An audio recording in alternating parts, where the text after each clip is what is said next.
Today, we are going to discuss the Cambridge Reading Passage, book review.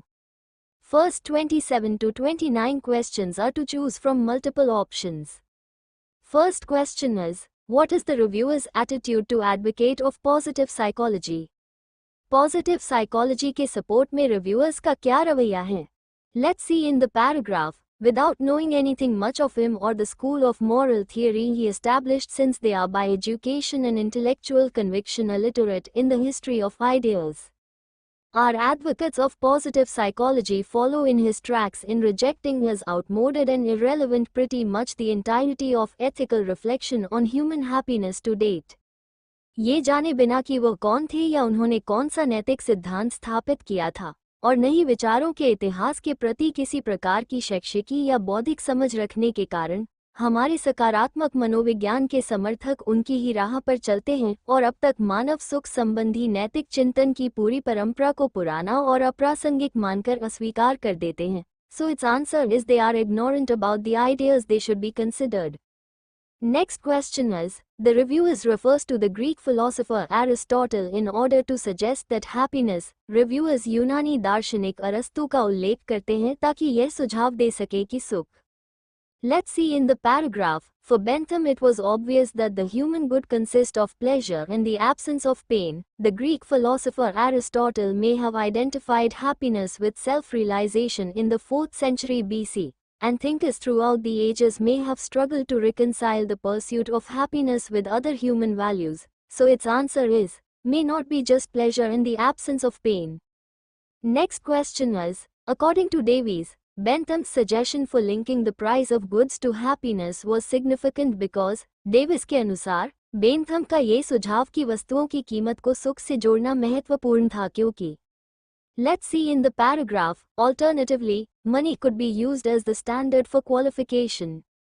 If two different goods have the same price, it can be claimed that they produce the same quantity of pleasure in the consumer. Bentham was more attracted by the latter measure, by associating money so closely to inner experience. Davies writes, Bentham set the stage for the entangling of psychological research and capitalism that would shape the business practices of the 20th century. So its answer is, it established a connection between work and psychology.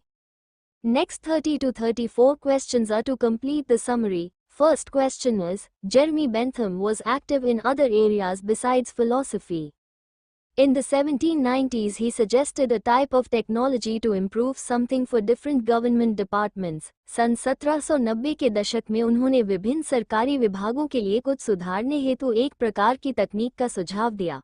Let's see in the paragraph. In the 1790, he wrote to the Home Office suggesting that the departments of government be linked together a set of conversation tubes. So its answer is, communication, which is the synonym of conversation.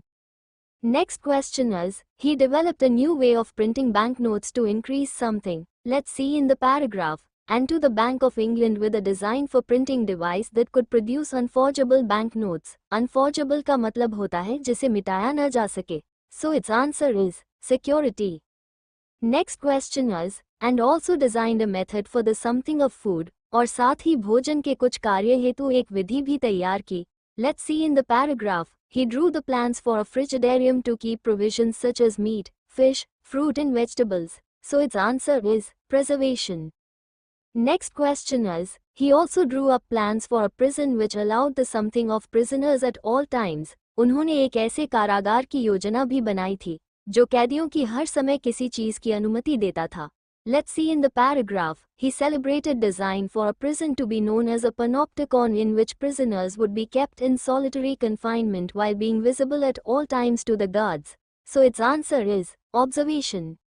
Next question is, when researching happiness, he investigated possibilities for its something, and suggested some methods of doing this. सुख का अध्ययन करते समय, उन्होंने इसके कुछ करने की संभावनाओं की जांच की और ऐसा करने के कुछ तरीकों का सुझाव भी दिया. Let's see in the paragraph. Bentham was also a pioneer of the science of happiness. If happiness is to be regarded as a science, it has to be measured, and Bentham suggested two ways in which this might be done. So its answer is, measurement. Next 35 to 40 questions are, yes, no and not given. First question is, One strength of the happiness industry is its discussion of the relationship between psychology and economics. Happiness industry की एक मजबूती यह है कि यह मनोविज्ञान और अर्थशास्त्र के बीच संबंध पर चर्चा करती है. Let's see in the paragraph. The happiness industry describes how the project of a science of happiness has become integral to capitalism. We learn much that is interesting about how economic problems are being redefined and treated as psychological maladies. So its answer is yes.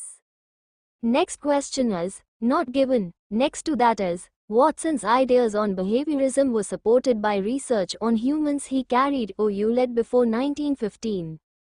Behaviorism पर Watson के विचारों को उन researchers से समर्थन मिला जो उन्होंने 1915 से पहले मनुष्यों पर किए थे.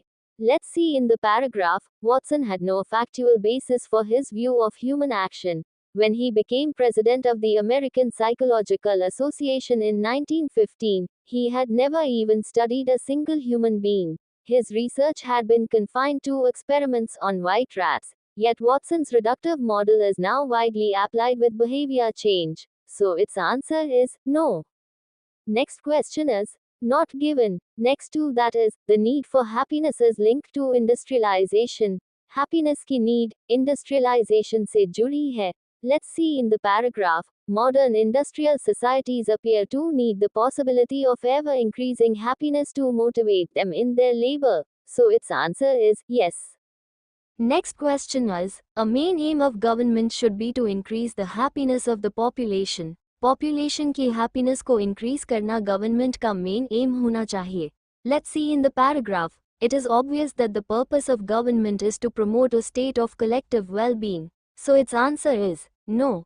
I hope this video is beneficial to you. If yes, then please like, share and subscribe to this YouTube channel. Thanks for watching.